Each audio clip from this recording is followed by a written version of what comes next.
Good morning. Thank you to AEOS and to the AEOS and to the Foundation, BBVA Foundation, for inviting me.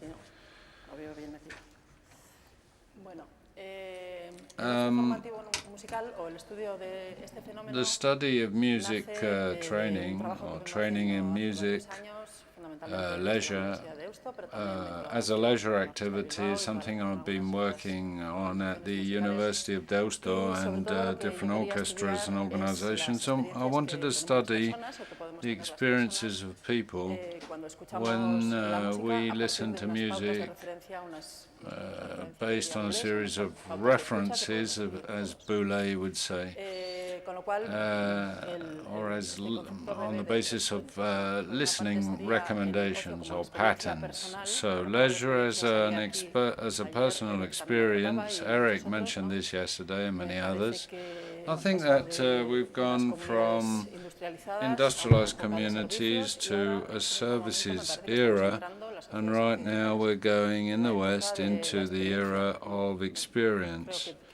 I think that as an audience, audiences want to live through experiences that are satisfactory, that make us feel that we're better human beings after the experience, and that has a consequence in terms of the social context. Listening to classical music in our leisure time is one of the activities we can do. We can use our leisure time for many things. And what we want in music is to attract audiences to concerts. I've always been a teacher, and I think that training, the reference points we were talking about, when I talk about training, I'm talking in general, facilitates this experience, makes it more accessible. This is a construct that includes three profiles. The word construct is not very elegant, perhaps, but in psychology we talk about a construct when we want to develop a new concept, but which comes out of previous or prior concepts. That's why we talk about construct.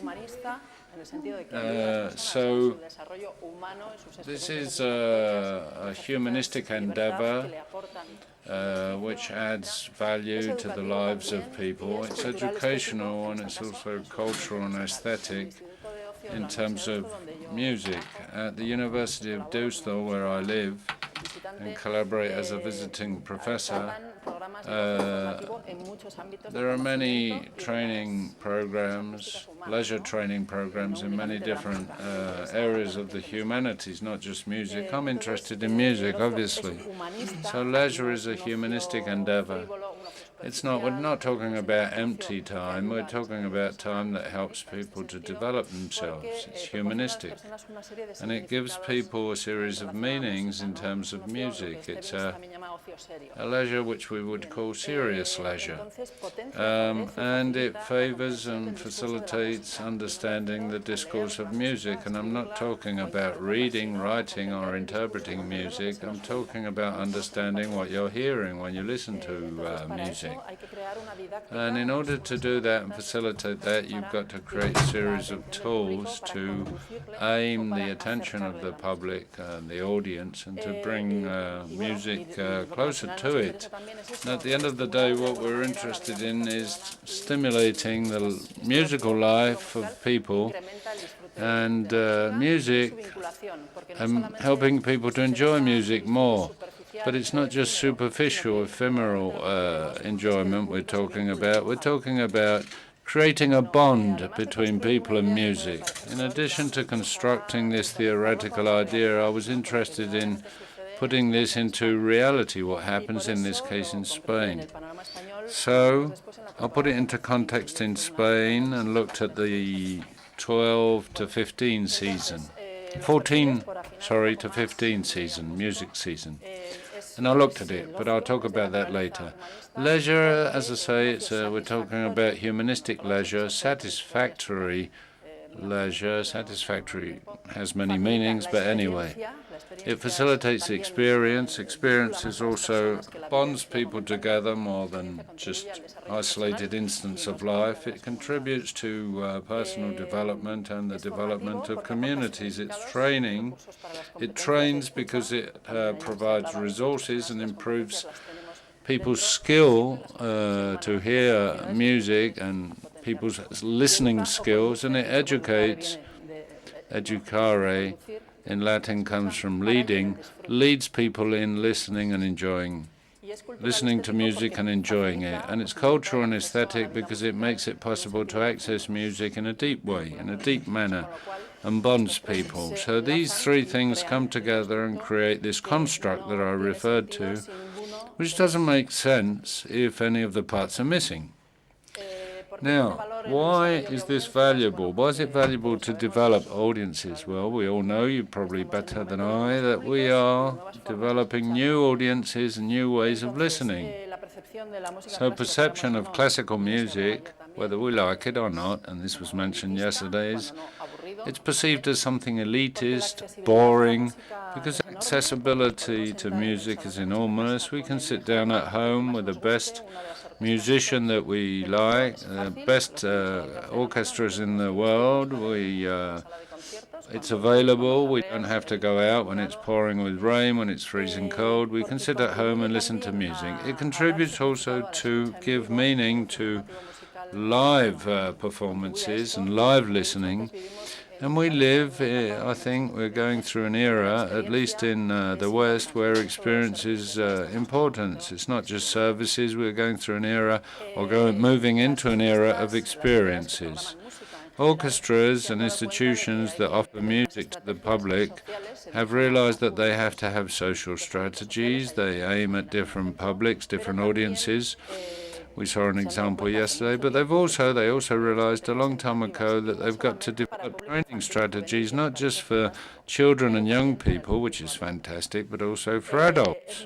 It's important to set up links, synergies between different institutions. We'll see some examples later in Spain, how certain universities with their older people programs and some orchestras link up and compete with others and going against the grain, which is always in the long run better. Also, rituals have to be renewed at this time. We see it in marketing, we see it in the advertising campaigns of the newer orchestras, and I think adults need to understand what we enjoy in order to enjoy it more. When we come out of a concert room, when we come out of a museum or a theater, we like to believe or feel that we've learned something, that we have understood what went on, and that we know something more. So the need to understand also bonds people.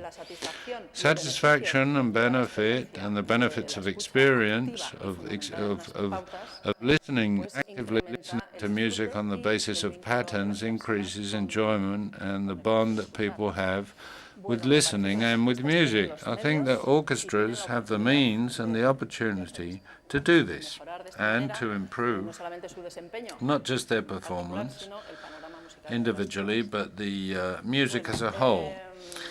In this framework, yesterday it was mentioned, Eric was talking about the framework that leisure training in music create really links up all this.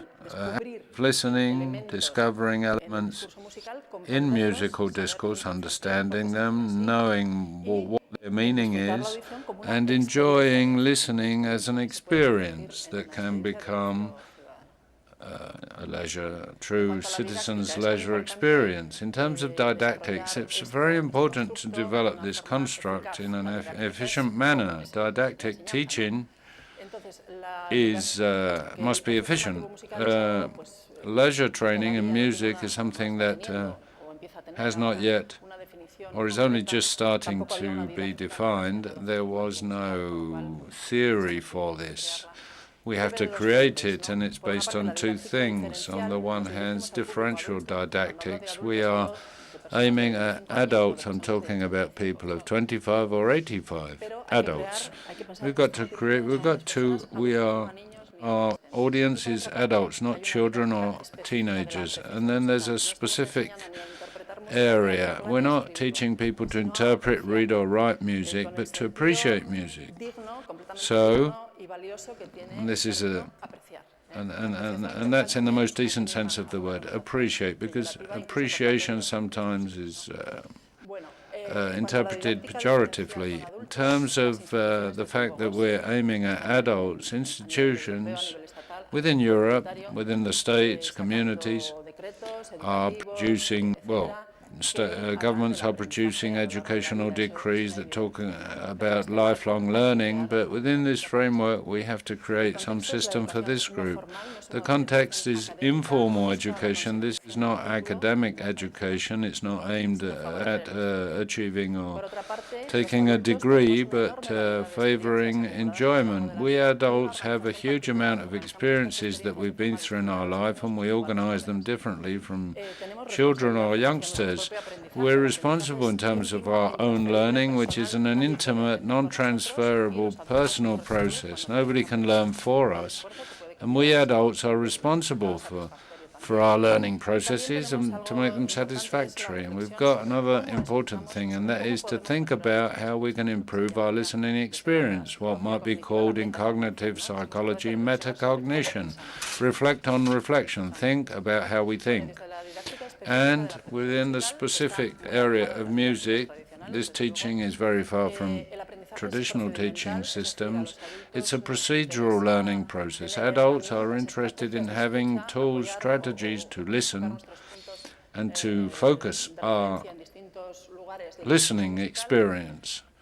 And perhaps after that, there will be learning of concepts, but that was also mentioned yesterday. Training, if that kind of training comes, it will come later. The aim of learning is to appreciate music in all its in all its goodness, to add value, to love music. This is important. In Spanish, the word aficionado is pejorative, but the French say he who loves. Amateur is someone who loves something, a lover of. In German, it's the same. It's a similar term, but there's a certain pejorative connotation, so appreciation is a good word. Now, if we look at the specifics of training, we have to have deep knowledge of the language of music, because yesterday it was mentioned, contamination was mentioned. I would like to talk about people who enter into this field and are alien to it. People develop superficial things. I'm not talking about TV or radio programs. I'm talking about so-called training programs that are superficial and are not serious. And then people have to have an enjoyable approach to music. Leonard Bernstein always spoke about the happy medium between the audience and music. He saw himself as a medium, happy medium. So we would have to talk about andragogy and not pedagogy, because pedagogy refers to paidos, and they are the children, and we're talking about adults. And all these other aspects come together in leisure training in music. Now, the methodological principles are that the framework is informal training. What the entities and institutions I've studied have significant means, but they're not the only ones. I've studied universities and programs for adults and symphony orchestras. In terms of teachers, in this case, they're mediators.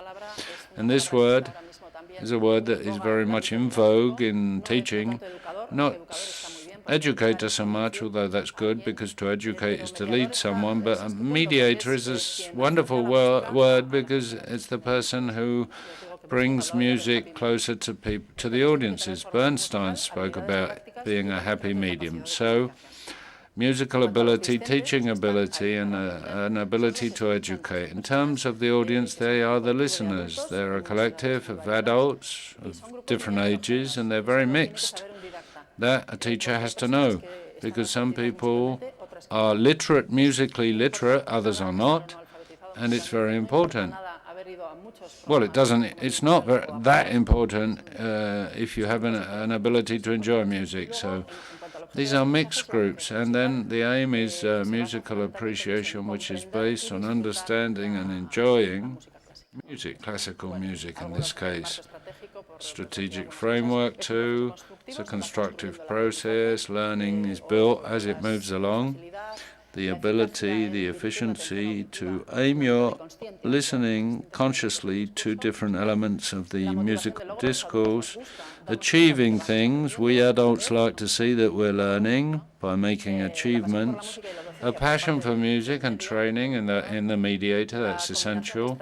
Combination of strategies, some are inductive, deductive, some established comparisons. It's a very wide-ranging framework. And then thematic programs, which are very important. There should be an axis that vertebrates the whole process and can be extra musical, have to do with other arts, with other areas of human thought. But it's very good for them to be thematic.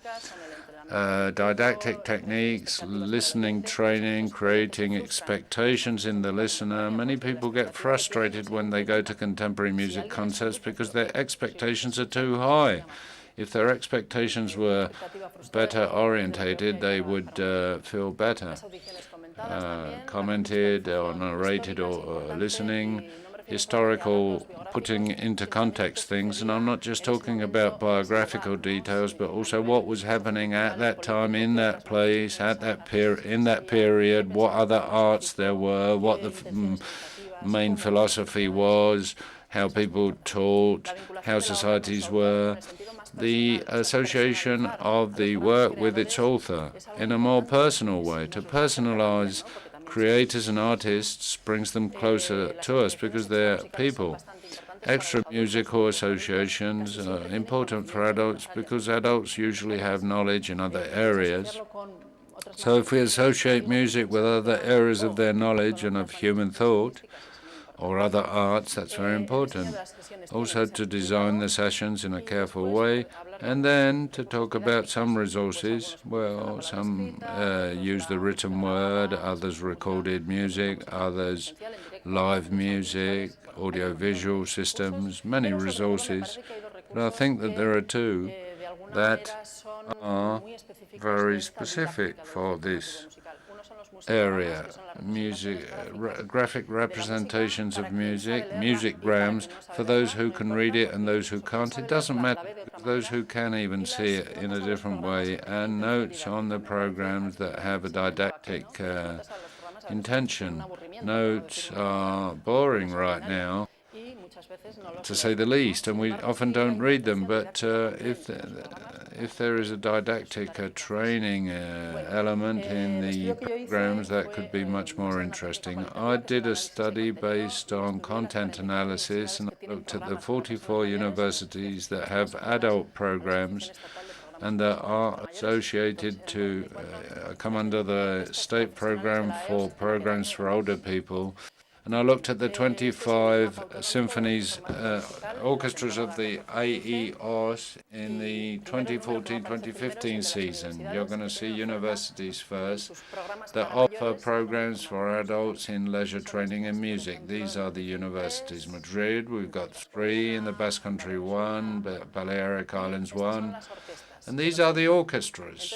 And we see that there are 2 regions, Cantabria and Navarre, that have no training or did not have any program during that season at universities or orchestras. These are the universities which during that course had some kind of program broken down into regions, and these are the orchestras that at that time had these programs in that season. And as regards what the types of program, the typology of programs, the types, well, here you see the ones at universities, on this side the symphony orchestras. They had to have a specific requirement to be considered programs of leisure training and music, and courses had different formats, especially in universities, monograph courses, some of them collaborating with institutions, and other subjects, and in the orchestras too. And in orchestras, it was actually very important to think about meeting with musicians. And here there's two things that are very important: open rehearsals and sessions with musicians proper. These are the both of them. So the format that appeared most frequently in Spain in the different regions, that was in 2014-15. There's a huge difference between universities and orchestras, but in sessions with musicians, meetings with musicians, we see that it's neck to neck, and that's because of the collaboration between the Symphonic de Valles, collaborating with the Autonomous University of Barcelona, the Orchestra of Extremadura, the University of Extremadura. They had, at that point, the same patron, and Bilbao Deusto. The offer per entities, well, in all universities that we studied, the 42, there's supply in educational, in the educational area, but only in 82% in educational and musical. In orchestras, only 32% of the orchestra studied, those 25 professional AEOS orchestras, 32% had that musical educational alternative. But what we do see is that it's growing. I'd like to wrap up by just thinking out loud. Here's the first one. Perseveram verum gaudium. True joy is serious. So this is part of humanistic joy, which contributes to the development of people. And this is 1771. This is what used to be in Leipzig in the textiles room, which is, of course, if you remember, the seed where the wonderful Van House Orchestra stems from, which continues to be an outstanding orchestra today. And we continue to see this motto, which was in the frontispiece of the building.